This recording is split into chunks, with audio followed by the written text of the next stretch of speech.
Assalamualaikum warahmatullahi wabarakatuh. Selamat datang kembali di channelnya Mas Eka nih, masih bareng sama Mas Eka pastinya. Oke, di video kali ini Mas Eka akan masih memberikan informasi seputaran tentang KJP nih ya, untuk teman-teman semua ya.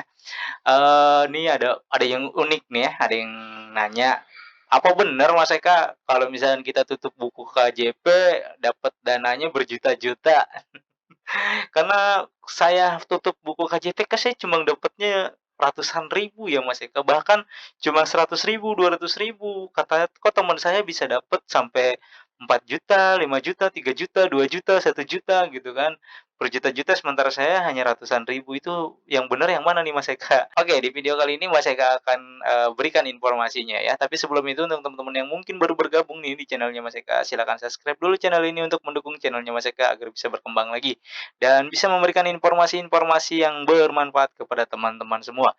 Dan teman-teman juga bisa gabung di Telegram Mas Eka, Instagram, dan TikTok-nya Mas Eka. Oke, langsung aja yuk masuk ke website KJP-nya ya. Oke teman-teman, untuk, penutupan buku ya, penutupan buku ini dikhususkan untuk teman-teman yang, kelas 12 penerima KJP tahap 1 tahun 2022 kelas 12 yang saat ini sudah lulus ya.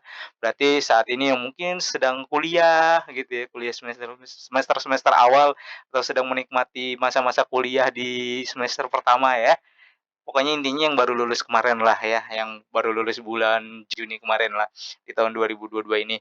Nah, itu sudah mulai bisa dilakukan, per November ini ya. Jadi per November itu udah bisa tutup buku. Nah, pertanyaannya, apa bener nih, bisa dapat dana sampai jutaan-jutaan, Mas Eka? Nggak gitu konsepnya ya. Jadi kan untuk yang nutup buku ini adalah, untuk teman-teman yang mungkin nih kalau yang misalkan pada saat tutup buku dia dapat 4 juta, 3 juta, 5 juta, bahkan ada yang 10 juta gitu ya. Itu kan kalau yang terutama yang di swasta. Swasta itu SPP-nya mungkin mereka dibayarkan sendiri ya. Jadi, sekolah tidak mendebit dari SPP, yang ada di KJP-nya, sehingga diakumulasi, dikumpulkan terus SPP-nya. Mungkin dia dari SMP swasta, terus SMA swasta gitu kan. Nah, duit SPP-nya itu uang SPP-nya itu tidak diambil atau tidak didebit karena dia sudah membayarkan SPP-nya secara mandiri gitu ya.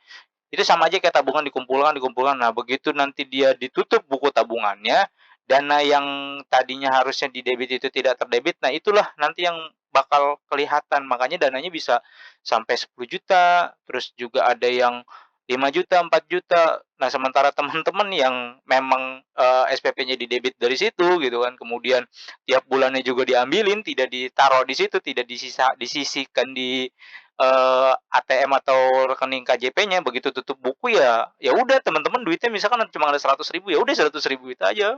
Begitu tutup buku hanya 100.000 yang keluar, nggak ada penambahan apa-apa karena pure itu adalah dana teman-teman sendiri, bukan bukan berarti misalkan tutup buku terus, disalurkan 10 juta, disalurkan 5 juta, disalurkan tidak seperti itu. Jadi kalau misalkan dana teman-teman yang masih terendap atau tersimpan di rekening itu adanya segitu, pada saat tutup buku maka akan keluar. Misalkan terendap 5 juta, maka nanti pada saat tutup buku ya yang muncul 5 juta gitu kan. Terendapnya misalkan dana tersimpannya 100.000, ya pada saat nanti tutup buku ya cuma ada 100.000. Jangan berharap misalkan dana terendap 100.000 begitu tutup buku dapat 10 juta. Wah, tidak seperti itu ya.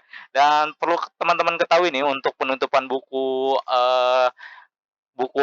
tabungan KJP-nya ya, yang tahap 1 tahun 2022 untuk teman-teman yang sudah lulus nih, itu teman-teman harus melengkapi beberapa, persyaratan atau dokumennya ya. Pertama KTP, kemudian KTP walinya, KTP orang tua ya, KTP siswa atau kartu pelajar teman-teman, kartu keluarga, ijazah, terus buku tabungan dan kartu ATM KJP Plusnya, surat keterangan bebas tunggakan dari sekolah khusus sekolah swasta, kemudian akte kelahiran dan materainya, kalau bisa bawa 4 lembar. Kemudian nanti teman-teman datang ke sana diminta untuk mengisi formulir, pembukaan rekening dan penutupan rekening KJP teman-teman. Kemudian juga jika teman-teman tidak memiliki NPWP, teman-teman harus membuat surat pernyataan di atas materai, makanya materainya dibawa lebihan ya, misalkan 4 lah nggak apa-apa seperti itu. Nah, berkas-berkas itu dikumpulkan, semuanya dirangkap, dimasukkan ke satu file, di satu ini ya, di satu map gitu kan. intinya 3 rangkep lah, nanti dipinta oleh pihak bank biasanya 2 rangkep atau 1 rangkep yang aslinya teman-teman pegang. Jadi seperti itu ya. Jadi pertanyaannya apakah kalau misalkan tutup buku akan mendapatkan dana lagi dari KJP-nya? Tidak ya. Kalau misalkan dana endapan teman-teman adanya 100.000 maka teman-teman akan dapat 100.000. Tapi kalau dana endapan teman-teman ada 1 juta, maka pada saat penutupan KJP-nya atau buku tabungan KJP-nya teman-teman nanti akan dapat 1 juta ya. Jadi seperti itu teman-teman ya, jangan salah persepsi. Tutup buku tabungan kita dapat 10 juta. Aduh, jangan seperti itu tuh ya. Nggak ada yang kayak gitu. Oke, teman-teman. Oke, teman-teman, itu aja informasi yang bisa Mas Eka sampaikan. Mudah-mudahan informasi ini bisa bermanfaat kepada teman-teman semua dan bisa menambah pengetahuan lagi tentang KJP ke teman-teman semua ya. Oke, jika ada pertanyaan silakan tanyakan saja langsung di kolom komentar. Jangan lupa untuk di-like, di-share, dan di-subscribe channelnya Mas Eka untuk mendukung channel ini agar bisa berkembang lagi. Dan Mas Eka undur diri. Wassalamualaikum warahmatullahi wabarakatuh.